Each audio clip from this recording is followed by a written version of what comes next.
13-ാം അധ്യായത്തിലേക്ക് നിങ്ങളുടെ ശ്രദ്ധയെ തിരിക്കാം. 13-ാം അധ്യായം. മടങ്ങി വന്ന അബ്രഹാം ആദ്യം ചെയ്ത കാര്യം 13-ാം അധ്യായം 4-ാം വാക്യത്തിൽ പറയുന്നു. അവിടെ അബ്രഹാം യഹോവയുടെ നാമത്തിൽ ആരാധന കഴിച്ചു. ഒരു മടങ്ങി വരുന്ന വ്യക്തിയുടെ ജീവിതത്തിന്റെ ആദ്യത്തെ പടി എന്ന് പറയുന്നത് ദൈവമായിട്ടുള്ള ബന്ധം പുനഃസ്ഥാപിക്കുകയാണ് എന്നുള്ളതാണ്. നമ്മളൊക്കെ ഉണർവിന് വേണ്ടി പ്രാർത്ഥിക്കാറുള്ളവരാണ്. ഞാൻ വർഷങ്ങൾക്ക് മുമ്പ് കോവിഡിന്റെ സമയത്ത് ദൈവം എനിക്കൊരു ടോപ്പിക്ക് തന്നു. അഭിഷേകത്തെ പറ്റി. അഭിഷേകം. ഞാൻ അഭിഷേക്തന്മാരെ പറ്റി, അഭിഷേകത്തെ പറ്റിയൊക്കെ കുറച്ച് പഠിക്കുവാനിടയായി തീർന്നു. അങ്ങനെ അത് കുറെ അധികം പ്രസംഗങ്ങൾ ഞാൻ പല സഭകളിലും ഞാൻ പ്രസംഗിച്ചിട്ടുണ്ട്. അന്ന് സൂമിന്റെ കാലമായിരുന്നല്ലോ, 2019 എൻഡില്.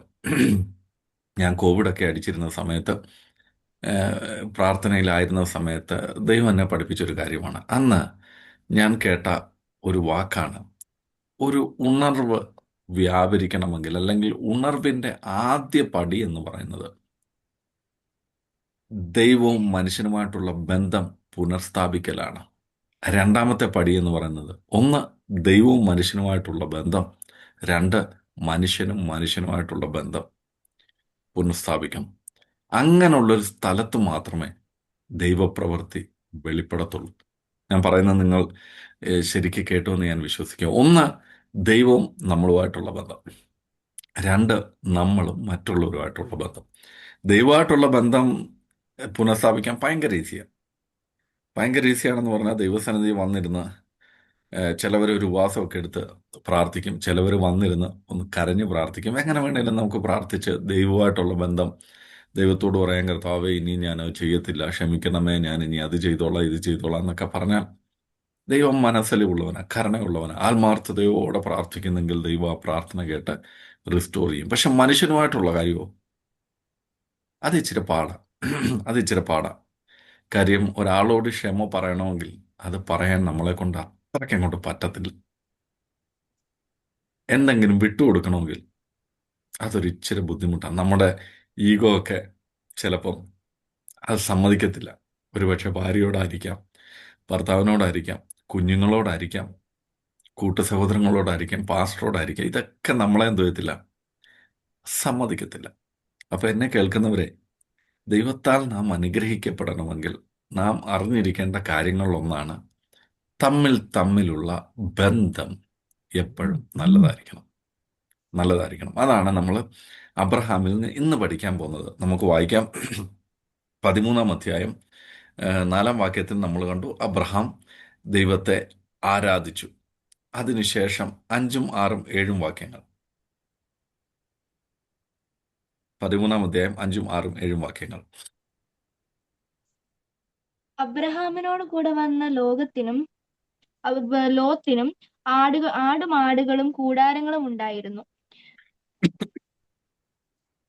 അവർ യെസ്. ഒന്നിച്ചു പാർപ്പാൻ തക്കവണ്ണം ദേശത്തിന് അവരെ വഹിച്ചുകൂടാഞ്ഞു. സമ്പത്ത് വളരെ ഉണ്ടായിരുന്നത് കൊണ്ടും അവർക്ക് ഒന്നിച്ചു പാർപ്പാൻ കഴിഞ്ഞില്ല. അബ്രഹാമിന്റെ കന്നുകാലികളുടെ ഇടയന്മാർക്കും ലോത്തിന്റെ കന്നുകാലികളുടെ ഇടയന്മാർക്കും തമ്മിൽ പിണക്കമുണ്ടായി. കനാന്യരുടെ പെരീസ്യരും അന്ന് ദേശത്ത് പാർത്തിരുന്നു. മതി, അതുകൊണ്ട് നമുക്കറിയാം. ഇത് ആ ബാക്ക്ഗ്രൗണ്ടാണ് പറയുന്നത്, അവരുടെ സമ്പാദ്യം, അവരെങ്ങനെയുള്ളവരായിരുന്നു. ഇനി 8-ാം വാക്യമാണ് നമ്മൾ ഫോക്കസ് ചെയ്യാൻ പോകുന്നത്. അവിടെ പറയുന്നു, ഇടയന്മാർ തമ്മിൽ ഒരു പ്രശ്നമുണ്ടായെന്ന് 7-ാം വാക്യത്തിൽ കാണുന്നു. 8-ാം വാക്യം ആകുമ്പോഴത്തേന് അബ്രഹാം മുൻകൈ എടുത്തിട്ട് പറയാണ്, അതുകൊണ്ട് അബ്രഹാം ലോത്തിനോട്, എനിക്കും നിനക്കും എൻ്റെ ഇടയന്മാർക്കും നിന്റെ ഇടയന്മാർക്കും തമ്മിൽ പിണക്കം ഉണ്ടാകരുത്. നാം സഹോദരന്മാരല്ലോ. പിണക്കം ഉണ്ടാകരുത്, നാം സഹോദരന്മാർ അല്ലോ. അങ്ങനെയെങ്കിൽ എന്നെ കേൾക്കുന്നവരെ, ദൈവവചനം പറയുന്നു, ദൈവത്താൽ വിളിക്കപ്പെട്ട, വിശ്വാസ ജീവിതത്തിനാൽ ഇറങ്ങിത്തിരിച്ച, ജീവിതത്തിൽ ഒരു തെറ്റ് സംഭവിച്ച് ദൈവസന്നിധിയിൽ മടങ്ങി വന്ന അബ്രഹാം ഇപ്പോൾ പഠിച്ചൊരു പാഠം എന്താണെന്നറിയാമോ? അദ്ദേഹം പറയാണ്, അദ്ദേഹം നമ്മളെ പഠിപ്പിക്കുന്നൊരു പാഠമാണ്, സഹോദരന്മാരുടെ ഇടയിൽ പിണക്കം ഉണ്ടാകരുത്. എല്ലാവരും എന്നോട് ചേർന്നെന്ന് പറഞ്ഞ, സഹോദരന്മാരുടെ ഇടയിൽ പിണക്കം ഉണ്ടാവരുത്. പിണക്കം ഉണ്ടായിരുന്നു. അപ്പൊ ചോദിക്കുക, സഹോദരിമാരുടെ ഒന്ന്. അതും പാടില്ല കേട്ടോ. ദൈവജനം സഹോദരന്മാരെന്ന് പറഞ്ഞാൽ നിങ്ങളൊക്കെ നിങ്ങൾ ഞങ്ങളുടെ കൂടെ ഉള്ളവരാണെന്നേ. ഞങ്ങളിൽ നിന്നാണല്ലോ നിങ്ങളെ എടുത്തത്. അപ്പം ഞങ്ങളോട് പറഞ്ഞാൽ നിങ്ങളോട് പറഞ്ഞതുപോലെ. അപ്പോൾ ഓർക്കുക, സഹോദരന്മാരുടെ ഇടയിൽ എന്ത് വരുത്? പിണക്കം ഉണ്ടാകരുത്. ഇനി അതാണ് നമ്മളൊന്ന് ചിന്തിക്കാൻ പോകുന്നൊരു കാര്യം. അങ്ങനെ പിണക്കം ഉണ്ടെങ്കിൽ എന്തോ ചെയ്യണം? പിണങ്ങേണ്ട സാഹചര്യം വന്നാൽ എന്തോ ചെയ്യണമെന്ന് അബ്രഹാം നമ്മളോട് പഠിപ്പിക്കുന്നുണ്ട്.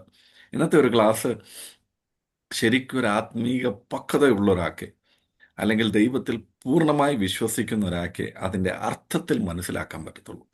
അതിൻ്റെ അർത്ഥത്തിൽ മനസ്സിലാക്കാൻ പറ്റത്തുള്ളൂ. ഇവിടെ കാണാൻ കഴിയുന്ന കാര്യം, ആ, അബ്രഹാം ലോത്തിന് ആദ്യം തെരഞ്ഞെടുക്കാനുള്ള ഒരു അവസരം കൊടുക്കുക. തെരഞ്ഞെടുക്കാനുള്ള ഒരു അവസരം കൊടുക്കുക. അത് ഈ തെരഞ്ഞെടുപ്പ് നമ്മൾ ചെയ്യേണ്ടത് കൊച്ചു കാര്യങ്ങളിൽ നിന്ന്. കൊച്ചു കാര്യങ്ങളിൽ നിന്ന്. ഒരു ഉദാഹരണം പറഞ്ഞാൽ, നമ്മളെല്ലാവരും ഇപ്പം ഇതിൻ്റെ അകത്ത് എത്ര ഡിവൈസ് ഉണ്ട്? 12 ഡിവൈസ് ഉണ്ട്, ഇൻക്ലൂഡിങ് മീ. ഞാനിവിടെ ചേർത്ത് 12 പേരുണ്ട്. നമ്മളെല്ലാം ഒരു പ്രോഗ്രാമിൽ ഇരിക്കുകയാണെന്ന് വെച്ചു. ഈ പ്രോഗ്രാം കഴിഞ്ഞ് നല്ല മട്ടൻ ബിരിയാണി ഉണ്ട് എന്നങ്ങ് വെച്ചു. നല്ല മട്ടൻ ബിരിയാണി. അപ്പം മട്ടൻ ബിരിയാണി സെൽഫ് സർവിങ് ആണ്, എല്ലാവർക്കും സ്വന്തമായിട്ട് എടുത്ത് കഴിക്കാം. അപ്പം അങ്ങനെ ഇരിക്കുന്ന സമയത്ത് നമ്മളെല്ലാം ഇങ്ങനെ നിൽക്കുമ്പോൾ ആ സെർവ് ചെയ്യേണ്ട പാത്രത്തിൻ്റെ അടുത്ത് വന്നു നമ്മൾ തന്നെയാണ് എടുത്ത് തിന്നേണ്ടത്. നോക്കുമ്പോൾ അതിൻ്റെ അകത്ത് നല്ല പീസുകളൊക്കെ ആദ്യം കിടക്കുന്നത്. നമ്മളെന്ത് ചെയ്യുന്നത്? ഒരു നല്ല 2 പീസ്, നമ്മുടെ വയറാണല്ലോ, നമ്മളാണല്ലോ കഴിക്കാനുള്ളത്, നല്ല 2 പീസ് എന്ത് ചെയ്യും? എടുത്തു വെക്കും. അതിൻ്റെ മേളിൽ റൈസ് എടുത്ത് വെക്കും, അല്ലേ? അപ്പോൾ ഇതിൻ്റെ അകത്ത് എത്ര പീസ് ഉണ്ടെന്ന് നമുക്കറിയാവോ? നമ്മളല്ല കുക്ക് ചെയ്തത്. ഇനി ഒരാൾക്ക് ഇത് 2 പീസ് എടുക്കാൻ പറ്റൂല്ലയോ എന്ന് നമുക്കറിയാവോ? അതും അറിയത്തില്ല. ഞാനത് പറഞ്ഞു വന്നത്, ഞാൻ എൻ്റെ ജീവിതത്തിൽ പ്രാക്ടീസ് ചെയ്ത കാര്യം ഞാൻ പറഞ്ഞു വന്ന. അപ്പം ഇങ്ങനെയൊക്കെ കാണുമ്പം ഞാൻ പൊതുവെ എന്തോ ചെയ്യും? അടുത്ത് വരുന്ന ആളോട് പറയും, സഹോദര എടുത്തോളൂ, അല്ല പാസ്റ്റർ എടുത്തോ, കഴിക്കുന്ന നിങ്ങൾ കഴിക്കുന്നതാണ് നമ്മുടെ സന്തോഷം, കഴിക്കുക, ആയിക്കോട്ടെ, പോട്ടെ പോട്ടെ. ചെറിയ കാര്യത്തിൽ പോലും നമുക്ക് എന്ത് ചെയ്യാം? നമ്മളത് പ്രാക്ടീസ് ചെയ്യണം. ചെറിയ കാര്യത്തിൽ പോലും, ചെറിയ കാര്യത്തിൽ പോലും. ഞാൻ എവിടെങ്കിലും എൻ്റെ കുഞ്ഞുങ്ങളുമായിട്ടൊക്കെ പോകുമ്പോൾ ഞാനത് കണ്ടിട്ടുള്ളതുകൊണ്ടാണ്. പ്രത്യേകിച്ച് കുഞ്ഞുങ്ങളൊക്കെ എന്തെങ്കിലും ഒരു കാര്യത്തിനൊക്കെ ഇതിടുമ്പോൾ ഞാൻ അവരെ പറഞ്ഞ് പഠിപ്പിച്ചിട്ടുണ്ടടാ, നിങ്ങൾക്ക് എന്ത് വേണമെങ്കിലും ഞാൻ എന്ത് ചെയ്യാം? മേടിച്ചു തരാം. പക്ഷെ വേറൊരു സ്ഥലത്ത് ചെല്ലുമ്പോൾ, അല്ലെങ്കിൽ വേറൊരു ആൾക്കാരുടെ മുമ്പിൽ, അല്ലെങ്കിൽ നിങ്ങൾക്കൊരു ചോയ്സ് എടുക്കേണ്ട ഒരു സമയം വരുമ്പോൾ നിങ്ങളെന്ത് ചെയ്യണം? മറ്റുള്ളവരെ ബഹുമാനിക്കണം. മറ്റുള്ളവരെ ബഹുമാനിക്കണം. ഇപ്പം നിന്റെ കയ്യിലുള്ളത് അവർക്ക് ഇഷ്ടപ്പെട്ടോ, ഓക്കെ, കൊടുക്കുക. നമുക്ക് ദൈവം ഒന്നെങ്കിൽ അതിനേക്കാൾ ബെറ്റർ തരും, ഇല്ലെങ്കിൽ വേറൊന്ന് തരും. ഇല്ലെങ്കിൽ ഞങ്ങൾ എന്തോ ചെയ്യും?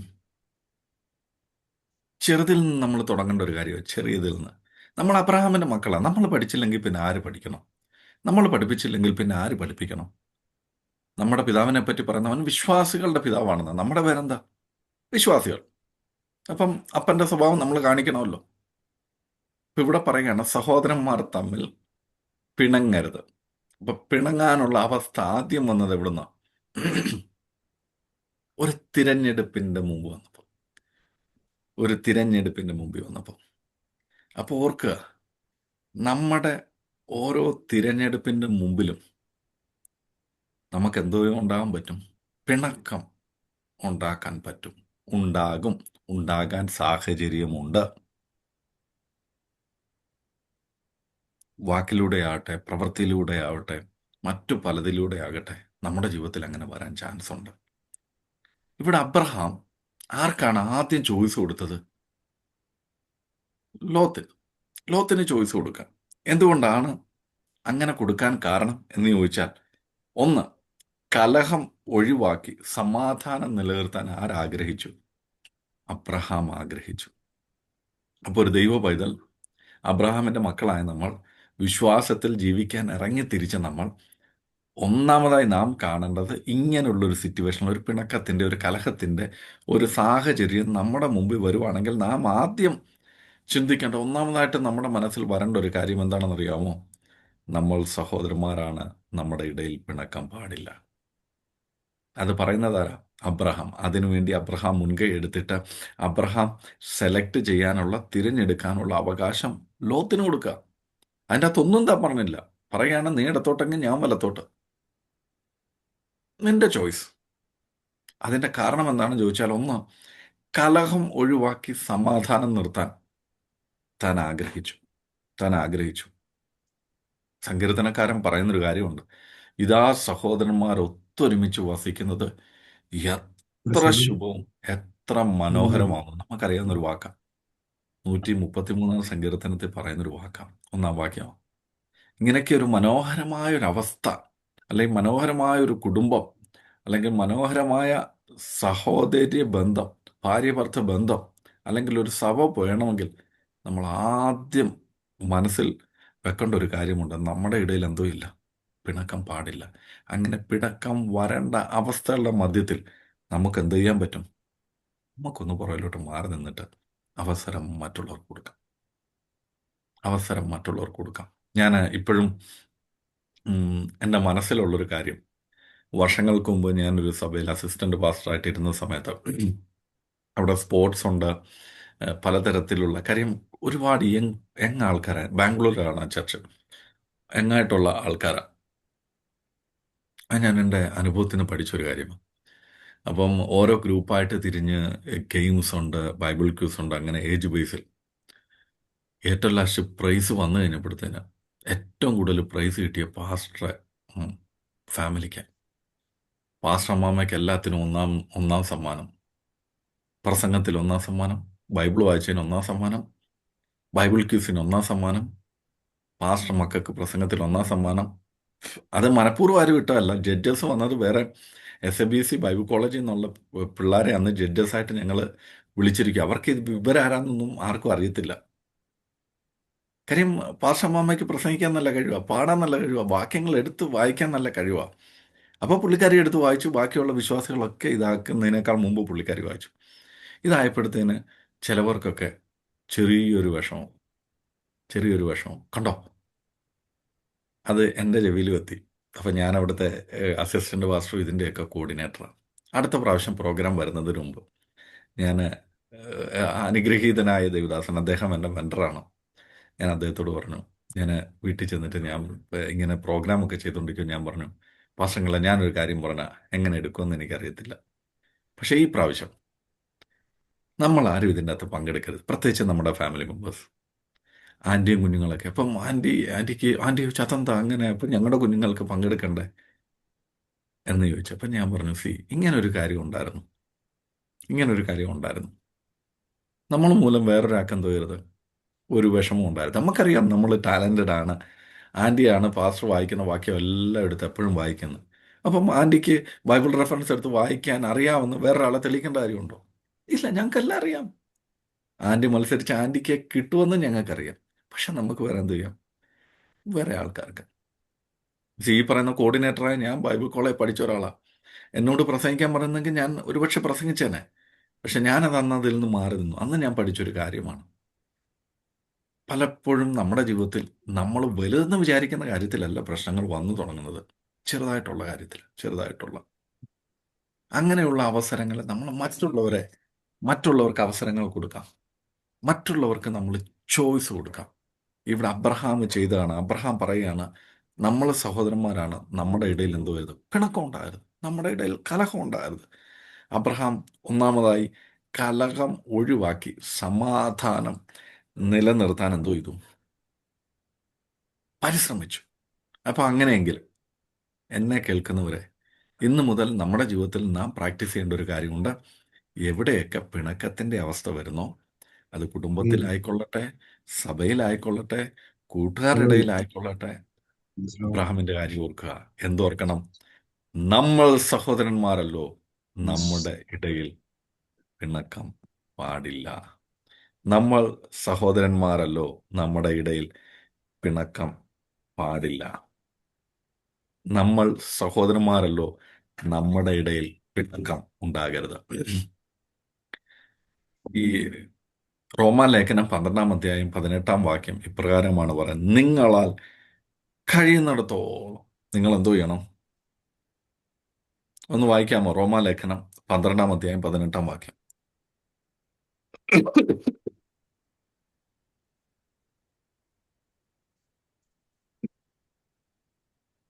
റോമാലേഖനം 12-ാം അധ്യായം 18-ാം വാക്യം.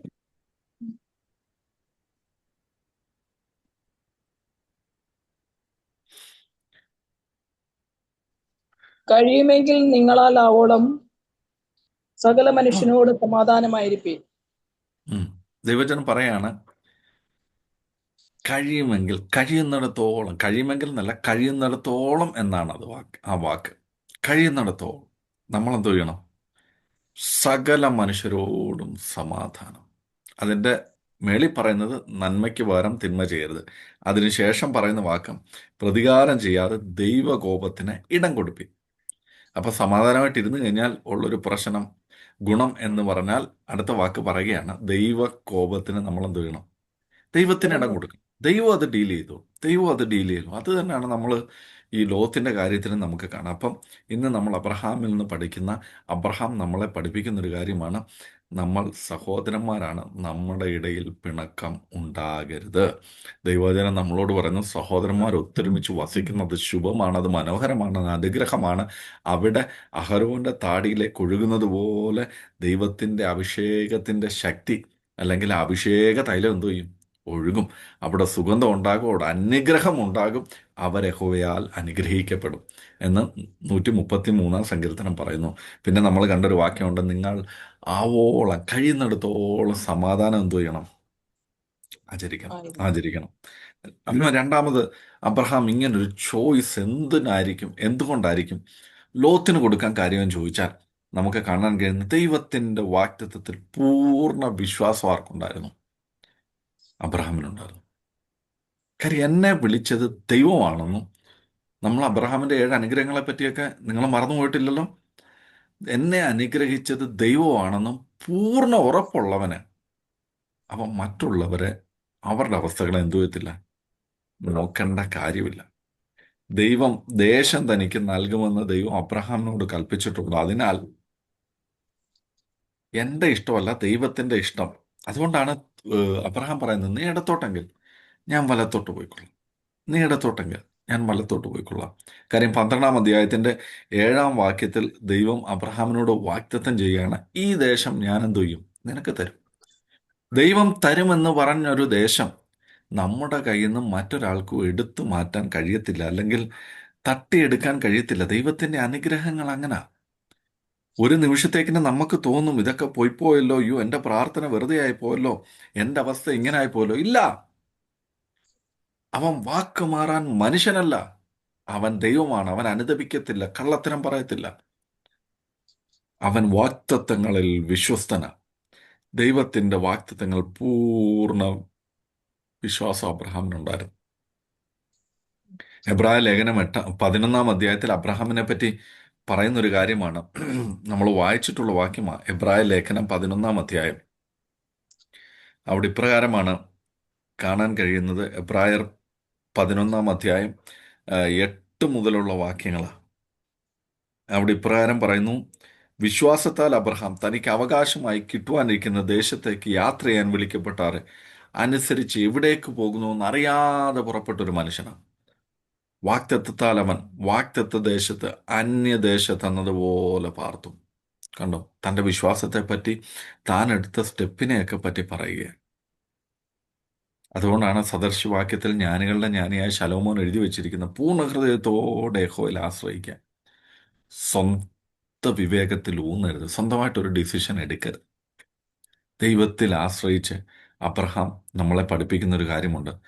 നിങ്ങൾ ദൈവത്തിൻ്റെ വിളിയുള്ളവരാണെങ്കിൽ, ദൈവത്തിൻ്റെ തിരഞ്ഞെടുപ്പുള്ളവരാണെങ്കിൽ നമ്മൾ എന്ത് ചെയ്യണം? ദൈവത്തിൻ്റെ വാഗ്ദത്തങ്ങൾ പൂർണ്ണമായിട്ട് വിശ്വസിക്കണം. പൂർണ്ണമായിട്ട് വിശ്വസിക്കണം. പൂർണ്ണമായിട്ട് വിശ്വസിക്കണം. അതാണ് രണ്ടാമത് അബ്രഹാം നമ്മളെ പഠിപ്പിക്കുന്ന ഒരു കാര്യം. മൂന്നാമത് അബ്രഹാം നമ്മളെ പഠിപ്പിക്കുന്ന ഒരു കാര്യമുണ്ട്, താഴ്മയും ഉദാരതയും. എന്ന് വെച്ചാൽ താഴ്മ. അബ്രഹാമിന് പറയായിരുന്നു, എടാ ഞാൻ നിന്റെ അപ്പന്റെ സ്ഥാനത്താ. അതെ, അപ്പന്റെ സ്ഥാനത്താ. ലോത്ത് തന്റെ മോന്റെ സ്ഥാനത്താ. കാര്യം അനിയന്റെ മോനാ, അങ്കിളാണ്. ഞാൻ നിന്റെ അങ്കിളല്ലടാ, നിനക്ക് എന്നോട് ഇങ്ങനെ പറയാൻ പറ്റുമോ? അല്ലെങ്കിൽ ഞാനല്ലേ കാര്യങ്ങൾ തീരും? അല്ല. He was humble. തൻ്റെ മകന്റെ സ്ഥാനത്ത് നിൽക്കുന്ന ലോത്തിന് അദ്ദേഹം മുമ്പിൽ വെച്ച കാര്യം ഭയങ്കര ഉദാരതയ്ക്ക് ഉദാഹരണമായിരുന്നു. അബ്രഹാം ആദ്യം തിരഞ്ഞെടുക്കാനുള്ള അവസരം ഉണ്ടായിരുന്നു. നമ്മുടെ ഭാഷ പറഞ്ഞ തനിക്കാണ് അതിനുള്ള അവകാശം. പക്ഷെ അവകാശം ആർക്ക് കൊടുത്തു? ലോത്തിന് കൊടുത്തു. അതുകൊണ്ടാണ് ഫിലിപ്പിയ ലേഖനം 2-ാം അധ്യായം 3-ാം വാക്യത്തിൽ ഇപ്രകാരം പറയുന്നുണ്ട്: നിങ്ങൾ താഴ്മയുള്ളവരായി മറ്റുള്ളവരെ നിങ്ങളെക്കാൾ എന്ത് ചെയ്യണം? ശ്രേഷ്ഠരെന്നെണ്ണണം. ഫിലിപ്പിയ ലേഖനം 2-ാം അധ്യായമാണ്. 2-ന്റെ ശാഠ്യത്താലോ 3-ാമത്തെ വാക്യം ദുരഭിമാനത്താലോ ഒന്നും ചെയ്യാതെ താഴ്മയോടെ ഒരുത്തൻ മറ്റുള്ളവൻ തന്നെത്താൻ ശ്രേഷ്ഠനെന്ന് എണ്ണിക്കൊള്ളുകയും. എന്നിട്ട് അടുത്ത വാക്ക് പറയുകയാണ്: ഒരുത്തൻ സ്വന്തം ഗുണമല്ല മറ്റുള്ളവന്റെ ഗുണം കൂടെ എന്ത് ചെയ്യണം? നോക്കണം. കണ്ടോ? അപ്പൊ ഒരു വിശ്വാസി ചെയ്യേണ്ട കാര്യമാണ് ഇവിടെ അബ്രഹാം നമ്മളെ പഠിപ്പിക്കുന്നത്. ഇതൊക്കെ വർഷങ്ങൾക്ക് ശേഷം, തലമുറകൾക്ക് ശേഷം, നൂറ്റാണ്ടുകൾക്ക് ശേഷം പൗലോസ് ആത്മാവിലൂടെ എഴുതുകയാണ്. എന്നാൽ അതിനൊക്കെ മുമ്പ് ദൈവവിളി ഉണ്ടായിരുന്ന ഈ മനുഷ്യൻ സ്വന്തം ജീവിതത്തിൽ അത് പ്രാക്ടീസ് ചെയ്ത് നമ്മളെ കാണിച്ചു കൊടുക്കുക. ശാഠ്യത്താലോ ദുരഭിമാനത്താലോ നിങ്ങളൊന്നും ചെയ്യരുത്. നമുക്ക് തോന്നും, ഞാൻ ചെറുതായി പോയെന്ന് തോന്നും, എനിക്കൊന്നും കിട്ടിയില്ലെന്ന് തോന്നും, എന്നെ കളിയാക്കിയതാണെന്ന് തോന്നും, എന്നെ കൊച്ചാക്കിയതാണെന്ന് തോന്നും. അവിടെ ശാഠ്യം വരണ്ട, അവിടെ ദുരഭിമാനം വരണ്ട. പിന്നെന്ത് ചെയ്യണം? ശ്രേഷ്ഠനെന്നും മറ്റുള്ളവന് ശ്രേഷ്ഠനെന്നെണ്ണാൻ ദൈവം നമുക്ക് കൃപ തരട്ടെ. അബ്രഹാം നമ്മളെ ഇവിടെ പഠിപ്പിക്കുന്ന ഒരു കാര്യമുണ്ട്. എന്താണെന്നറിയാമോ? താൻ താഴ്മയും ഉദാരതയും തനിക്ക് ലഭിച്ച അവസരങ്ങൾ മറ്റുള്ളവർക്ക് കൊടുക്കാൻ. അതുകൊണ്ടാണ് ഫിലിപ്പിയ ലേഖനത്തിൽ നമ്മളോട് പറയുന്നത്, താഴ്മയോടെ നമ്മുടെ അല്ല മറ്റുള്ളവരുടെ ഗുണം കൂടെ നമുക്ക് എന്ത് ചെയ്യണം? നോക്കണം. ഞാൻ ആ ബിരിയാണിയുടെ കാര്യം പറഞ്ഞ നിങ്ങൾക്ക് മനസ്സിലുണ്ടല്ലോ. എനിക്ക് നല്ല വലിയ 2 പീസ് എടുത്ത് കഴിക്കാം. പക്ഷേ അടുത്ത വരുന്ന ടിമ്മി ബ്രദറിനുണ്ടോന്ന് നമ്മളെന്ത് ചെയ്യണം? ഒന്ന് മേക്ക് ഷുവർ ചെയ്യണം.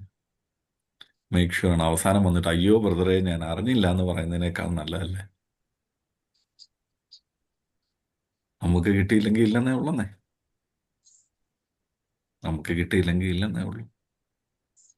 മറ്റുള്ളവരുടെ ഗുണം കൂടെ നോക്കാൻ ഇവിടെ ആര് മുൻകൈ എടുക്കുക? അബ്രഹാം മുൻകൈ എടുക്കുക. അതുകൊണ്ടാണ് കർത്താവായ യേശു ക്രിസ്തു സെർമൺ ഓൺ ദ മൗണ്ട്, മലയിൽ പ്രസംഗിച്ച പ്രഭാഷണത്തിൽ ഇപ്രകാരം പറയുന്നു: സമാധാനമുണ്ടാക്കുന്നവർ ഭാഗ്യവാന്മാർ, അവർ ദൈവത്തിൻ്റെ പുത്രന്മാരെന്ന് വിളിക്കപ്പെടും. മത്തായി 5:9 വാക്യമാണ്. സമാധാനം ഉണ്ടാക്കാൻ നമുക്ക് മുന്നോട്ടിറങ്ങാം. അത് നമ്മുടെ സഭയിലാകട്ടെ, കുടുംബത്തിലാകട്ടെ. ഒരു ചില സമയങ്ങളിലൊക്കെ നമുക്ക് ദേഷ്യം വരും. അപ്പം നിങ്ങൾ വിചാരിക്കും ഞാൻ ഭയങ്കര ദൈവഭക്തനാണ്, വിശുദ്ധനാണ്. പക്ഷേ ഞാൻ ഭയങ്കര ഷോർട്ട് ടെമ്പറാണ്. പെട്ടെന്ന് എനിക്ക് ദേഷ്യം വരും. ഞാൻ അതുപോലെ ചില സമയത്തൊക്കെ എന്തോ നമ്മൾ പറയത്തില്ലേ, ഭയങ്കരമായിട്ട് ടെമ്പർ വരും. എനിക്ക് പെട്ടെന്ന് ക്വിക്ക് റെസ്പോൺസ് ആണ് എൻ്റെ. ഞാൻ എപ്പോഴും ദൈവത്തോട് പ്രാർത്ഥിക്കും, കർത്താവ് ഇതൊക്കെ മാറ്റി. പക്ഷെ ദൈവം ചില സമയത്ത് ഇതൊക്കെ നമ്മുടെ എന്തോ പരീക്ഷയ്ക്കായിട്ട് ദൈവം ഇട്ടിരിക്കുന്നതാണെന്ന് എനിക്ക് പലപ്പോഴും തോന്നും. ചില സമയത്ത് നമ്മൾ വിചാരിക്കും, പൊന്നു ചേട്ടായി ഇത് നമ്മളോട് വേണോ, ഇത് ഞാൻ എത്ര കണ്ടതാണെന്ന് പറയണമെന്ന് മനസ്സിൽ തോന്നിക്കഴിഞ്ഞാലും നമ്മളൊരു സ്തോത്രത്തിന്റെ കൂടെ അത് ചവച്ചങ്ങറക്കും. അങ്ങനെയെങ്കിൽ എന്നെ കേൾക്കുന്നവരെ, മറ്റുള്ളവർ നമ്മളെക്കാൾ ശ്രേഷ്ഠരാണെന്ന് നമുക്കെണ്ണാം. ദൈവവചനം പറയുന്നത് പോലെ നമുക്ക് സമാധാനം ഉണ്ടാക്കാൻ നമുക്ക് മുൻകൈ എടുക്കാം. റോമാലേഖനം 12-ാം അധ്യായം 10-ാം വാക്യം. റോമർ 12:10.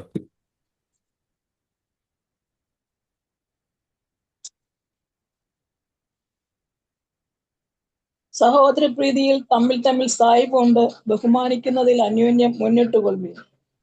കണ്ടോ? ഇവിടെ പറയുകയാണ്, സഹോദര പ്രീതിയിൽ തമ്മിൽ തമ്മിൽ സ്ഥായിപ്പുണ്ട്, ബഹുമാനിക്കുന്നതിന് അന്യോന്യം മുന്നിട്ട് കൊള്ളണം. ബഹുമാനം കാണിക്കുന്നതിൽ നമ്മൾ മുന്നിലായിരിക്കണം. അതാണ് ദൈവം ദൈവമക്കളെ കുറിച്ച് ആഗ്രഹിക്കുന്നത്. അതിന് മുമ്പത്തെ വാക്യം പറയുന്ന ഒരു കാര്യമാണ്, സ്നേഹം നിർവ്യാജമായിരിക്കട്ടെ, തീയതിനെ വെറുത്ത് നല്ലതിനോട് പറ്റിച്ചേർന്ന് കൊള്ളുക. സഹോദര പ്രീതിയിൽ ബഹുമാനിക്കുന്നതിലും എന്ത് വേണം? തമ്മിൽ തമ്മിൽ തമ്മിൽ ബഹുമാനിക്കുന്ന നമ്മൾ മുന്നിട്ട് മുന്നിട്ട് നിൽക്കണം. നമ്മൾ മുന്നിട്ട് നിൽക്കണം. അതായത് ഇത് കേൾക്കുന്ന ഞാനും നിങ്ങളും, ഇത് വായിക്കുന്ന ഞാനും നിങ്ങളും മറ്റുള്ളവരെക്കാൾ എന്ത് ചെയ്യണം? മുന്നിലായിരിക്കണം. എന്തിന്? സഹോദര പ്രീതിയിൽ, സ്നേഹിക്കുന്നതിൽ, എന്തു ചെയ്യണം? ബഹുമാനിക്കുന്നതിൽ ഒരു പിന്റെ മുൻപിലായിരിക്കണം. അതല്ലേ അബ്രഹാം നമ്മളെ ഇവിടെ പഠിപ്പിക്കുന്നത്? നമ്മളാണ് ചോദിച്ചത്, എടാ കൊച്ചനെ, നിന്നേക്കാൾ എത്ര ഓണം കൂടുതൽ ഉണ്ടവനാടാ ഞാൻ ഏ എന്ന് നമ്മൾ ചോദിച്ചേനെ ലോത്തിനോട്.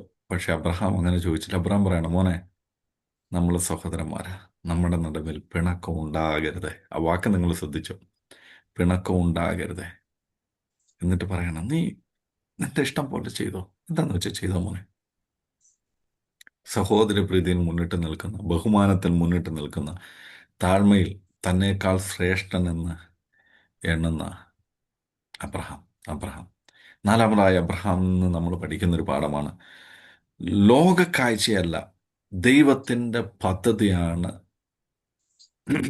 മറ്റുള്ളതിനേക്കാൾ വലുത്, മികച്ചതെന്ന് അബ്രഹാം വിശ്വസിച്ചു.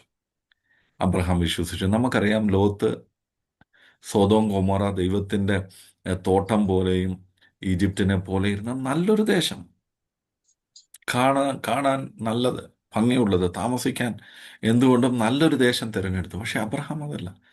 അബ്രഹാം ഇമ്പോർട്ടൻസ് കൊടുത്തത് ലോകത്തിൻ്റെ കാഴ്ചയിലല്ല, മനോഹരതയ്ക്കല്ല, മുന്നോട്ടുള്ള കാര്യങ്ങൾക്കല്ല. താൻ കൊടുത്തത് ദൈവത്തിൻ്റെ പദ്ധതിയാണ് എൻ്റെ ജീവിതത്തിൽ ഏറ്റവും മികച്ചത്.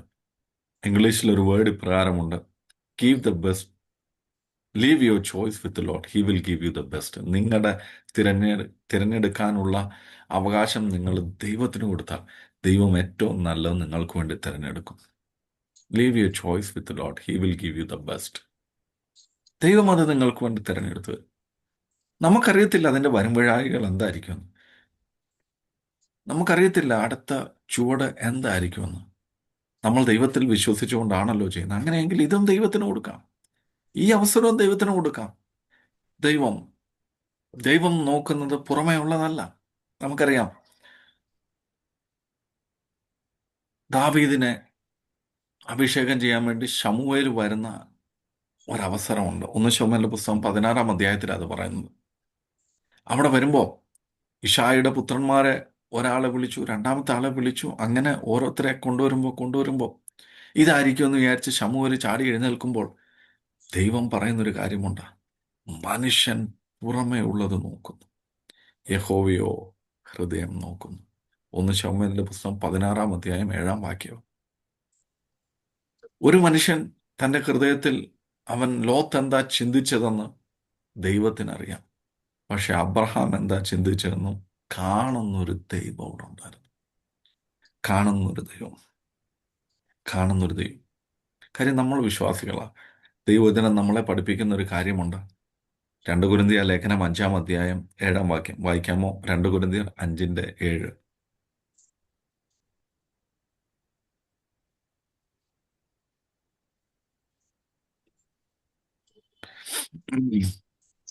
രണ്ട് കൊരിന്ത്യർ 5:7 വാക്യം.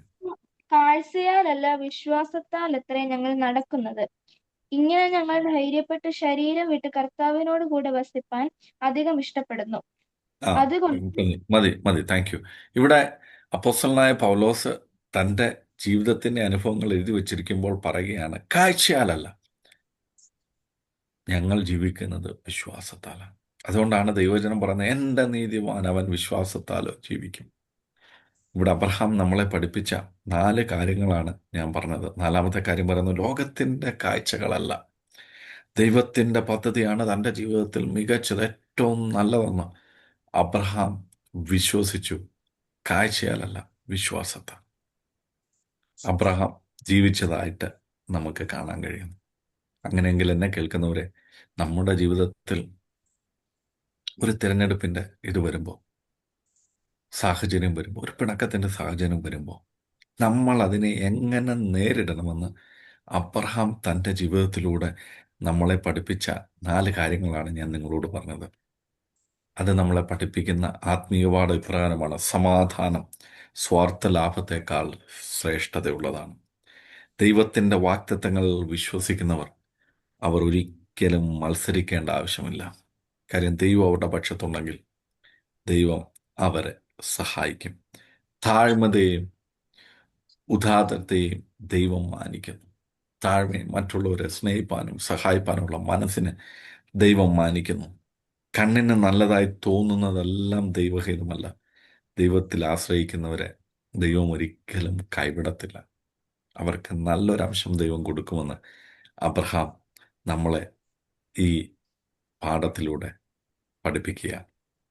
ഇപ്പം നമ്മൾ അബ്രഹാം എന്തുകൊണ്ടാണ് ദൈവം ലോത്തിന് ഈ ചോയ്സ് കൊടുത്തതെന്നുള്ള കാര്യമാണ് പഠിച്ചത്. ഇനി നമ്മൾ പഠിക്കാൻ പോകുന്ന ഉൽപ്പത്തി പുസ്തകം 13-ാം അധ്യായത്തിൻ്റെ 14-ാമത്തെ വാക്യമാണ്. ഉൽപ്പത്തി പുസ്തകം 13-ാം അധ്യായം 14-ാമത്തെ വാക്യം. ലോത്ത് അബ്രഹാമിനെ വിട്ടു പിരിഞ്ഞ ശേഷം യഹോവ അബ്രഹാമിനോട് അരുളി ചെയ്തത്, തലപൊക്കി നീ ഇരുന്ന സ്ഥലത്ത് നിന്ന് വടക്കോട്ടും തെക്കോട്ടും കിഴക്കോട്ടും പടിഞ്ഞാറോട്ടും നോക്കുക. നീ കാണുന്ന മതി ഭൂമിയൊക്കെയും ഉം. മതി മതി. ഞാൻ ലോത്ത് വിട്ട് പിരിഞ്ഞ ശേഷം, നിങ്ങൾ ആ വാക്ക് ശ്രദ്ധിച്ചോ? ഇപ്പൊ ലോത്ത് എന്തോ ചെയ്തു? അബ്രഹാമിനെ വിട്ടിപ്പോ പോയിരിക്കുക. ഞാൻ ഈ ദൈവവചനം പഠിച്ചു വന്നപ്പോൾ എനിക്ക് മനസ്സിലായൊരു സംഭവമുണ്ട്. ഞാനിനി തുടർന്നുള്ള ക്ലാസ്സുകൾ അത് വരുമ്പോൾ എക്സ്പ്ലെയിൻ ചെയ്യാം. ദൈവം അബ്രഹാമിനെ വിളിച്ചു എങ്കിലും വേർതിരിച്ചു എങ്കിലും ലോത്ത് അബ്രഹാമിൻ്റെ കൂടെ ഉള്ളത് തനിക്കൊരു ബലമായിരുന്നു. നമുക്കാണെങ്കിൽ ഒരു കൂട്ടുകാരൻ അല്ലെങ്കിൽ ഒരു സഹോദരൻ കൂടെ ഒരു ബലമല്ലേ. അബ്രഹാമിനോട് ആദ്യം ദൈവം സന്തതിയൊക്കെ പറ്റി പറയുമ്പോൾ അബ്രഹാം വലിയ കാര്യമായിട്ട് സന്തതി തരുമെന്നൊക്കെ പറഞ്ഞപ്പോൾ ഓക്കെ. രണ്ടാമത് ദൈവം ഒരിക്കൽ സന്തതിയുടെ കാര്യം പറയുമ്പോൾ അബ്രഹാം ദൈവത്തോട് പറഞ്ഞ് തിരുത്തുന്നൊരു കാര്യമുണ്ട്. അങ്ങനല്ല ദൈവമേ, എൻ്റെ അവകാശി എന്ന് പറയുന്നത് ഈ ദാസനായ എലയാസറാണെന്ന്. അപ്പം അബ്രഹാം ഓൾറെഡി അങ്ങ് തീരുമാനിച്ചു ആരാ എൻ്റെ അനന്തരാവകാശി ആരാണെന്ന്, എലയാസറാണ്. അതിനുശേഷം ഇസ്മായിൽ ജനിച്ചപ്പോൾ പുള്ളി ഉടനെ അങ്ങ് തീരുമാനിച്ചു ഇനി അടുത്തത് ആരാണ്. ദൈവം സമയാസമയങ്ങളിൽ അബ്രഹാമിൻ്റെ ലൈഫിൽ അബ്രഹാമിനെ പഠിപ്പിക്കുന്ന പാഠങ്ങളുണ്ട്. അപ്പം ഇവിടെ ലോത്ത് പോയപ്പോൾ അബ്രഹാമിന് തീർച്ചയായിട്ടും വിഷമം ഉണ്ടായി കാണും. ലോത്തിന് സന്തോഷവും അബ്രഹാമിന് ഒരു പക്ഷേ വിഷമവും കാണും. എൻ്റെ മോൻ്റെ സ്ഥാനത്ത് ഞാൻ വളർത്തിക്കൊണ്ടുവന്ന പയ്യൻ അപ്പനില്ലാത്ത പയ്യനാ. അവന് വേണ്ട വിദ്യാഭ്യാസവും കാര്യങ്ങളെല്ലാം ചെയ്തു കൊടുത്തു. പക്ഷെ ഇപ്പോൾ ഒരു ഇത് വന്നപ്പോൾ അവൻ നമ്മളെ വിട്ടിട്ട് പോയി എന്നൊക്കെ മനസ്സിലൊക്കെ ഇങ്ങനെ വിചാരിച്ചിരിക്കാം. അപ്പം ദൈവം അബ്രഹാമിനോട് ഇടപെടുന്ന വാക്കുകളാണ് നമ്മൾ 13-ാം അധ്യായം 14-ാം വാക്യത്തിൽ വായിച്ചത്. ഇവിടെ തിയോളജിയന്മാർ അല്ലെങ്കിൽ വേദപണ്ഡിതന്മാർ പറയുന്നൊരു കാര്യം, ഇവിടെ ഒരു പരീക്ഷണമായിരുന്നിരിക്കാം ജീവിതത്തിൻ്റെ. അബ്രഹാം പല പരീക്ഷണ ഘട്ടങ്ങളിലൂടെ കടന്നു പോകുന്നുണ്ട്. അതൊന്നാമത്തെ പരീക്ഷണമാണ്. ദൈവം പറയുന്നത് നീ എന്ത് വേണം, നിന്റെ പിതൃഭവനത്തെയും ചാച്ചക്കാരെയൊക്കെ വിട്ട് ഞാൻ കാണിക്കാനിരിക്കുന്ന ദേശത്തേക്ക് പോവുക. പുള്ളി അതിൽ പാസ്സായി. രണ്ടാമത് വന്നൊരു ഇതാണ് ഏതാണ് ക്ഷാമം വന്നപ്പോൾ ഈജിപ്തിലേക്ക് പോയ പുള്ളി അതിൽ ഫെയിലായി. മൂന്നാമത്തെ പരീക്ഷണമായിരുന്നു ഏത്, ലോത്തിൻ്റെ കാര്യം. ഇതെന്താണ് എന്ന് പറഞ്ഞപ്പോൾ പുള്ളി താൻ ലോത്തിനെ മാനിച്ച് ഒരു സമാധാനം ഇഷ്ടപ്പെട്ട പിണക്കമില്ലാത്ത രീതിയിൽ അത് പരിഹരിച്ചു. അങ്ങനെയെങ്കിൽ ദൈവം പറയുന്ന അല്ലെങ്കിൽ അബ്രഹാമിലൂടെ നമ്മൾ ഇവിടെ പഠിക്കുന്നൊരു കാര്യം, ദൈവം അബ്രഹാമിൻ്റെ അനുസരണത്തെയും വിശ്വാസത്തെയും ഒന്ന് പരീക്ഷിച്ചതാകാമെന്ന് പലരും ഈ അവസരത്തെ പറ്റി പറയാറുണ്ട്. അതിൻ്റെ കാരണം മറ്റൊന്നുമല്ല. കാര്യം ദൈവം പറയുന്നൊരു കാര്യമുണ്ട്. ഉൽപ്പത്തി പുസ്തകം 12-ാം അധ്യായം 1-ാം വാക്യം, നീ നിന്റെ ചാച്ചക്കാരെയും ബന്ധുമിത്താതെയുള്ള ഒക്കെ വിട്ടിട്ട് പോകണം എന്ത് ചെയ്യാൻ, ഞാൻ നിന്നോട് കൽപ്പിക്കുന്ന ഈ ദേശത്തേക്ക്. ലോത്താര അബ്രഹാമിൻ്റെ പുത്രതുല്യനായ വ്യക്തി, ബന്ധു. അപ്പം ഇപ്പോഴും ആരുണ്ട് കൂടെ? ലോത്തുണ്ട്. ആ ലോത്തിനെ വിട്ടുപിരിയുന്നത് താൻ ഒരുപക്ഷെ ഇച്ചിരി ബുദ്ധിമുട്ടായിരിക്കാം. പക്ഷെ താൻ അത് ചെയ്യുമോ, അതെങ്ങനെ ഡീല് ചെയ്യുമെന്നറിയാൻ ദൈവം മുമ്പിൽ വെച്ച. രണ്ടാമതായിട്ട് നമ്മൾ ഇവിടെ പഠിക്കേണ്ട ഒരു പാഠം അല്ലെങ്കിൽ പഠിപ്പിക്കുന്ന ഒരു കാര്യം, ലോത്ത് വേർപിരിഞ്ഞതിന് ശേഷം ദൈവം അബ്രഹാമിനോട് തൻ്റെ വാഗ്ദത്തങ്ങൾ പുതുക്കുകയാ, റിന്യൂ ചെയ്യുക, പുതുക്കുക, ഒന്നുകൂടെ പറയുക, ഒന്നുകൂടെ അത് ഉറപ്പിക്കുക. 13-ാം അധ്യായം 15-ാം വാക്യത്തിൽ നമുക്ക് കാണാൻ കഴിയും, നീ കാണുന്ന ദേശമൊക്കെ ഞാൻ നിനക്കും നിന്റെ സന്തതിക്കും എന്നേക്കും തരുമെന്ന്. അല്ലേ? അങ്ങനല്ലേ എഴുതിയിരിക്കുന്നത്? ശാശ്വതമായി. ശാശ്വതമായിട്ട് തരും. ശാശ്വതമായിട്ട്. നേരത്തെ പറഞ്ഞിരുന്നത് എന്താ? ഈ ദേശമൊക്കെയും നിനക്ക് തരും. തരും. ഇപ്പൊ ദൈവം എന്താ പറയുന്നത്? ശാശ്വതമായിട്ട് തരും. 12-ാം അധ്യായത്തിലാണ് ദൈവം പറയുന്നത്, നിനക്കും നിന്റെ സന്തതിക്കും ഒക്കെ എന്ത് ചെയ്യും? ഞാൻ ഈ ദേശം തരും. ആ വാക്യം എവിടാണെന്ന് അറിയാമോ? 12-ാം അധ്യായത്തിലാണ്. നമ്മൾ വായിച്ച വാക്യമാണ്. ഉൽപ്പത്തി പുസ്തകം 12-ാം അധ്യായത്തിൽ പറയുന്നുണ്ട്, ഞാൻ നിനക്ക് ഈ ദേശം തരുമെന്ന്.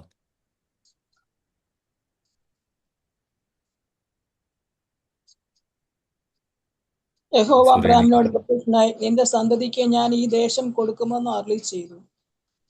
എത്രാമത്തെ വാക്യം വരുന്നത്? 7-ാമത്തെ വാക്യം. സോറി, 7-ാമത്തെ വാക്യം. യഹോവ ഏഴാം 12-ന്റെ 7-ാമത്തെ വാക്യം. 12-ന്റെ 7 പറയുന്നു, ഞാൻ നിനക്കും നിന്റെ സന്തതിക്കും ഞാൻ എന്ത് ചെയ്യും? ഈ ദേശം ഈ കൊടുക്കുമെന്ന് ദേശം അരുളി കൊടുക്കും. ചെയ്തു. പക്ഷെ 13-ാം അധ്യായത്തിലേക്ക് വരുമ്പോ പറയുന്നൊരു വാക്കുണ്ടോ? എന്താണ്? നീ കാണുന്ന ഭൂമിയൊക്കെയും ഞാൻ നിനക്കും നിന്റെ സന്തതിക്കും ശാശ്വതമായി തരും. കണ്ടോ? ശാശ്വതമായിട്ട്, ഉറപ്പായിട്ടും, എന്നേക്കുമായിട്ട്. അതാണ് ദൈവം തൻ്റെ വാഗ്ദത്തത്തെ പുതുക്കി കൊടുക്കുന്നു, ബലപ്പെടുത്തി കൊടുക്കുന്നു. എന്ത്? തനിക്ക് നഷ്ടപ്പെട്ടുവെന്ന് തോന്നിയ, തനിക്ക് ലോസായെന്ന് തോന്നിയ ആ അവസ്ഥയിൽ ദൈവം ഇറങ്ങി വന്നിട്ട് അബ്രാമിനോട് പറയാം, അബ്രാമേ, നിനക്കിത് ശാശ്വതമായിട്ട് ഞാൻ തന്നിരിക്കുക.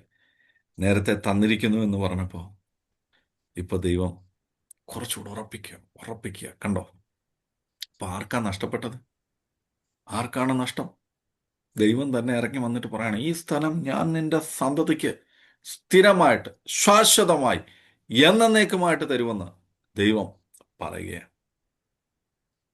മൂന്നാമത്തെ കാര്യം, ചിലപ്പോൾ ദൈവം ചിലരെ അല്ലെങ്കിൽ ചില കാര്യങ്ങളെ നമ്മുടെ ജീവിതത്തിൽ നിന്ന് മാറ്റിയ ശേഷമാണ് അടുത്ത ഘട്ടത്തിലേക്ക് നമ്മളെ നയിക്കുന്നത്. ഈ ലോത്തുണ്ടായിരുന്ന സമയത്ത് ഒരു അനുഗ്രഹം കിട്ടി, അത് ശരിയാണ്. പക്ഷെ അബ്രഹാമിന്റെ ജീവിതത്തിൽ പല കാര്യങ്ങളും ഇതിനു ശേഷവും ദൈവം ഈ അനുഗ്രഹത്തെ ഉറപ്പിക്കുന്നതൊക്കെ നമുക്ക് കാണാം. അത് അടുത്ത അധ്യായങ്ങളിലൊക്കെ നമുക്ക് കാണാൻ കഴിയുന്നുണ്ട്. ലോത്ത് കാഴ്ചയ്ക്ക് നല്ലത് തിരഞ്ഞെടുത്തു. അബ്രഹാം ദൈവത്തിന്റെ വാഗ്ദത്തങ്ങൾ വിശ്വസിച്ചു. ഇപ്പൊ ലോത്ത് പിരിഞ്ഞ ശേഷം ദൈവം അബ്രഹാമിനോട് പറയുകയാണ്, ഞാൻ നിന്റെ സന്തതിക്ക് ഇത് സ്ഥിരമായിട്ട്, എന്നേക്കുമായിട്ട് ഇത് തരും. ഇവിടെ 2 കാര്യങ്ങൾ ദൈവം പറയുകയാണ്. എന്താണെന്നറിയാമോ? 14-ാമത്തെ വാക്യം. ലോത്ത് അബ്രഹാമിനെ വിട്ടുപിരിഞ്ഞ ശേഷം യഹോവ അബ്രഹാമിനോട് അരുളി ചെയ്തത്, തല പൊക്കി നീ ഇരിക്കുന്ന സ്ഥലത്തു നിന്ന് വടക്കോട്ടും തെക്കോട്ടും കിഴക്കോട്ടും പടിഞ്ഞാറോട്ടും നോക്കുക. നീ എന്ന് കാണുന്ന പറയുന്നു, ഭൂമി നീ എന്തോ ചെയ്യണം? തല പൊക്കി നോക്കണം. നീ 17-ാമത്തെ വാക്യം. നീ പുറപ്പെട്ട ദേശത്ത് നെടുകയും കുറുകയും സഞ്ചരിക്കുക, ഞാൻ അത് നിനക്ക് തരും. കണ്ടോ? 1, നീ തല പൊക്കി നോക്കണം. 2, നീ എന്തോ ചെയ്യണം? ദേശത്ത് നെടുകയും കുറുകയും നടക്കണം. 1, look around and walk through the land. 1, കണ്ണുയർത്തി നോക്കുക. 13-ാമത്തെ അധ്യായം 14-ാമത്തെ വാക്യം. നീ നിൽക്കുന്ന സ്ഥലത്ത് വടക്കോട്ടും തെക്കോട്ടും കിഴക്കോട്ടും പടിഞ്ഞാറോട്ടും 4 ദിക്കിലേക്ക് നീ എന്ത് ചെയ്യണം? കണ്ണ് ഉയർത്തി നോക്കണം. എന്തുകൊണ്ടാണ് ദൈവം നോക്കുക എന്ന് പറഞ്ഞത്? ദൈവം പറയുകയാണ്, ഞാൻ നിന്റെ മുമ്പിൽ ഒരുക്കിയിരിക്കുന്ന വാഗ്ദത്തങ്ങളെ നീ എന്തു ചെയ്യണം? സ്വന്തം കണ്ണുകൊണ്ട് കാണണം. വിശ്വാസ കണ്ണുകൊണ്ട് നീ അത് കാണണം. അതുകൊണ്ടാണ് ദൈവം നമ്മളോട് പറഞ്ഞിരിക്കുന്ന അനുഗ്രഹവും ശാപവും നമ്മുടെ മുമ്പിലുണ്ട്. അതേത് തിരഞ്ഞെടുക്കണം എന്നുള്ള നമ്മുടെ ഇഷ്ടമാണ്. നമ്മൾ അനുഗ്രഹിക്കപ്പെടേണ്ടവരായി കാണേണ്ടത് നമ്മുടെ കാര്യമാണ്. വിശ്വാസത്താൽ, കണ്ണുകളാൽ നമ്മൾ എന്തു ചെയ്യണം? അത് കാണണം. വാഗ്ദത്തം സ്വന്തം കണ്ണാൽ കാണണം. അങ്ങനെ സ്വന്തം കണ്ണാൽ അബ്രഹാമിന് കാണാൻ കഴിഞ്ഞു. നഷ്ടപ്പെട്ടതല്ല, ദൈവം നൽകാൻ പോകുന്നതിലാണ് നമ്മൾ ശ്രദ്ധ കേന്ദ്രീകരിക്കേണ്ടതെന്നാണ് ദൈവം പറയുന്നത്. നീ നോക്ക. അതുകൊണ്ടാണ് സങ്കീർത്തനക്കാരൻ ഇപ്രകാരം പറയുന്നത്, അവൻ ദൃഷ്ടി വെച്ച് ആലോചന പറഞ്ഞിരുന്ന ദൈവം. നമുക്കെന്ത് കാണണമെന്നും എന്ത് ചെയ്യണമെന്നും എന്ത് പ്രവർത്തിക്കണമെന്നും ദൈവം നമ്മളെ പഠിപ്പിക്കുന്ന, കാണിക്കുന്ന ദൈവം. ഇവിടെ ദൈവം പറയാണ്, നീ നോക്ക്. ലോത്ത് കണ്ണിന് നല്ലതെന്ന് തോന്നി തിരഞ്ഞെടുത്തപ്പം, സ്വന്തം കണ്ണിന് നല്ലതെന്ന് തോന്നി തിരഞ്ഞെടുത്തപ്പം ദൈവം അബ്രാമിനോട് പറയാം, ഞാൻ നിനക്ക് കാണിച്ചു തരും. ഇവിടെ നമ്മൾ എടുക്കേണ്ട ഒരു തീരുമാനം, സ്വന്തം കണ്ണിന് ഇഷ്ടപ്പെട്ടത് നാം തിരഞ്ഞെടുക്കണോ, അതോ ദൈവം നമുക്ക് കാണിച്ചു തരുന്നത് നാം തിരഞ്ഞെടുക്കണം? സ്വന്തമായി തീരുമാനങ്ങൾ എടുക്കാതെ ദൈവത്തിന് തീരുമാനം വിട്ടുകൊടുത്തപ്പോൾ ദൈവം അബ്രഹാമിനെ കാണിക്കാൻ തീരുമാനിച്ചു.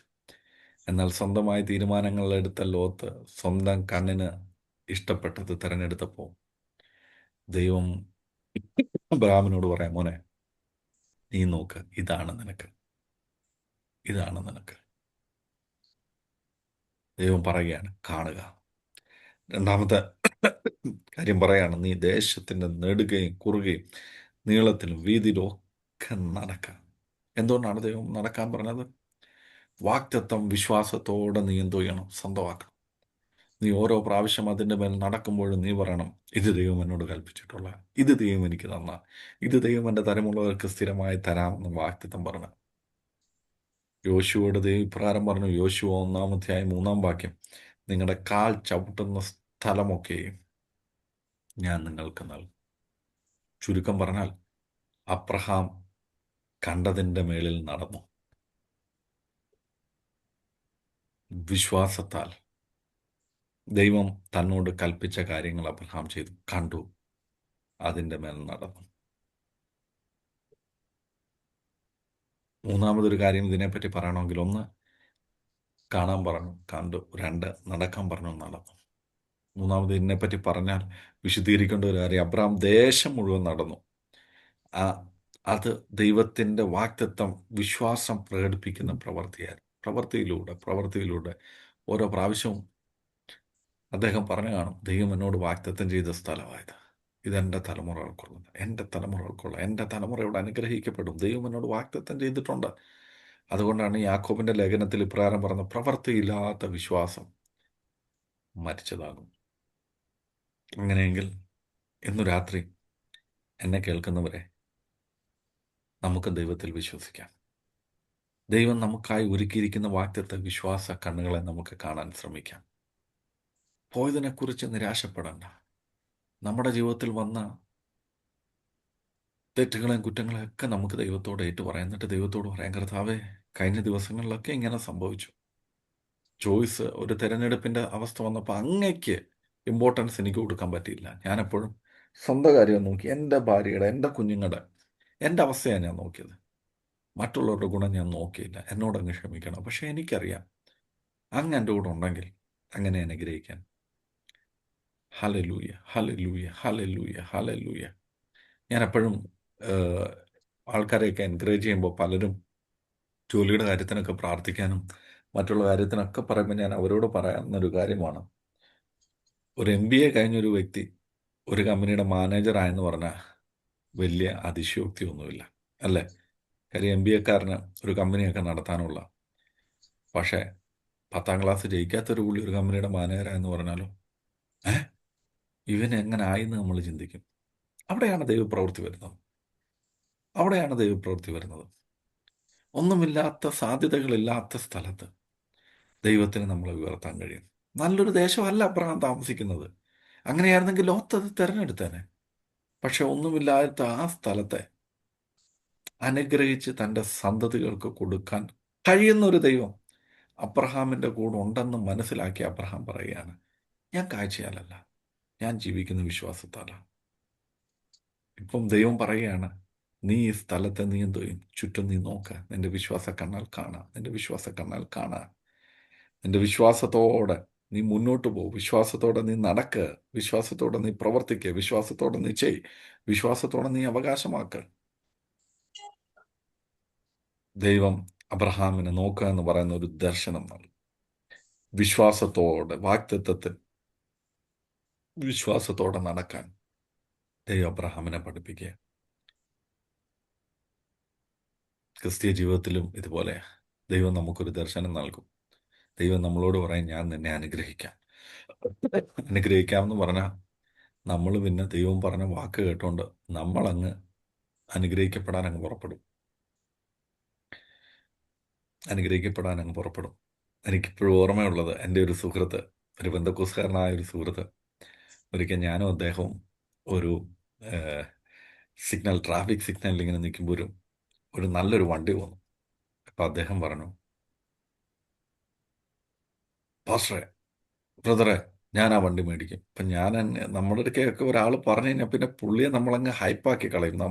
പുള്ളി അങ്ങ് എന്തു പറഞ്ഞു എൻകറേജ് ചെയ്തങ്ങ് മേളിൽ കയറ്റും. അതുകൊണ്ട് ഞാൻ ശരിക്കും എൻകറേജ് ചെയ്യുന്ന ഒരാളാണ്. പക്ഷെ അന്നുകൊണ്ട് ഞാൻ ആ പരിപാടി നിർത്തി കേട്ടോ. എന്നോട് ഒരാളൊക്കെ പറഞ്ഞാൽ പിന്നെ നമുക്ക് തന്നില്ലെങ്കിൽ ദൈവം ആർക്ക് തരുമെന്നൊക്കെ പണ്ട് ഞാൻ ചോദിക്കുമായിരുന്നു. ഞാനതങ്ങ് നിർത്താനുള്ളൊരു കാര്യം ദൈവം എന്നെ പഠിപ്പിച്ചു. അപ്പോൾ പുള്ളി ഇങ്ങനെ പറഞ്ഞു കഴിഞ്ഞാൽ ഞാൻ പറഞ്ഞു, പിന്നെ ദൈവം നമുക്ക് തരും ബ്രദറെ, നമുക്ക് പ്രാർത്ഥിക്കാം ബ്രദറെ എന്നൊക്കെ പറഞ്ഞു കഴിഞ്ഞിട്ട് ഇച്ചിരി കഴിഞ്ഞപ്പോൾ എൻ്റെ മനസ്സെന്നോട് പറഞ്ഞു, നീ എന്തിനാ അങ്ങനെ പറഞ്ഞേ? ഞാൻ ആലോചിച്ചു, ഇത് ഡ്രൈവിങ്ങിൻ്റെ ഇടയ്ക്കാണ്, ഒരു 2-3 സെക്കൻഡിനുള്ളിൽ സംഭവിക്കുന്ന കാര്യം. അപ്പം ഞാൻ ഈ ക്യൂരിയോസിറ്റി കൊണ്ട് ഈ പുള്ളിയോട് ചോദിച്ചത്, നിങ്ങൾക്ക് വണ്ടിയില്ലേ? ഉണ്ട്, ഞങ്ങൾക്കൊരു ഷിഫ്റ്റ് ഡിസയർ ഉണ്ട്. പുള്ളി ഇവിടാണ്, ഫാമിലി നാട്ടിലാണ്, പുള്ളിക്ക് 2 കുഞ്ഞുങ്ങളേ ഉള്ളൂ. അപ്പം ഷിഫ്റ്റ് ഡിസയറൊക്കെ മതിയല്ലോ എന്നെൻ്റെ മനസ്സിൽ ഇങ്ങനെ ഞാൻ പറഞ്ഞു. എന്നിട്ട് പിന്നെ ക്യൂരിയോസിറ്റി ഉണ്ട്, അറിയാനുള്ള ഒരു ആകാംക്ഷ കൊണ്ട് ഞാൻ ചോദിച്ചു, അല്ല ബ്രദറെ, ഇപ്പം ആ വണ്ടി ആവില്ല? അതെ, എൻ്റെ ചേട്ടനൊരു വലിയ വണ്ടിയുണ്ട്, അവനേക്കാൾ വലിയൊരു വണ്ടി മേടിക്കണമെന്ന് എൻ്റെ ഒരു ആഗ്രഹം. അപ്പം ഞാൻ തൊട്ടടുത്ത നിമിഷം ഞാൻ പുള്ളിയോട് പറഞ്ഞു, ബ്രദറെ, കിട്ടത്തില്ല, പ്രതീക്ഷിക്കണ്ട. അതല്ല നമ്മുടെ ആഗ്രഹം. അങ്ങനെ ആഗ്രഹിക്കാനല്ല ദൈവം നമ്മളെ വിളിച്ചത്. ദൈവം നമ്മളെ അനുഗ്രഹിക്കുമെങ്കിൽ ദൈവം നമുക്ക് തരും. നമ്മുടെ പല ആഗ്രഹങ്ങളും അതാണ്. ഏത്? പുള്ളിക്കൊരു 7 സീറ്റർ ഉണ്ട്, എനിക്കൊരു 7 സീറ്റർ വേണം. പുള്ളിക്കൊരു വണ്ടിയുണ്ട്, എനിക്കൊരു വണ്ടി വേണം. അവർക്ക് 1 നില വീടുണ്ട്, അതുകൊണ്ട് കർത്താവേ എനിക്ക് 2 നില വീട് തരണം. അതല്ല. ദൈവം നമ്മളെ വിശ്വാസത്തോടെ നടത്തട്ടെ. ഒന്നിനും കുറവില്ലാതെ നടത്താൻ കഴിയുന്ന ഒരു ദൈവത്തിൻ്റെ കരങ്ങളിലാണ് നമുക്കുള്ളത്. ഒന്നിനും കുറവില്ലാതെ അവന് നടത്താൻ കഴിയും. ഒന്നിനും കുറവില്ല. അത് ഇതുവരെ നടത്തിയില്ലേ, അവൻ നടത്താൻ കഴിയും. ഇവിടെ നമ്മൾ അബ്രഹാമിൽ നിന്ന് പഠിച്ച 1-2 കാര്യങ്ങളാണ് ഞാൻ ഇന്ന് 13-ാം അധ്യായത്തിൽ നിന്ന് നിങ്ങളോട് പറഞ്ഞത്.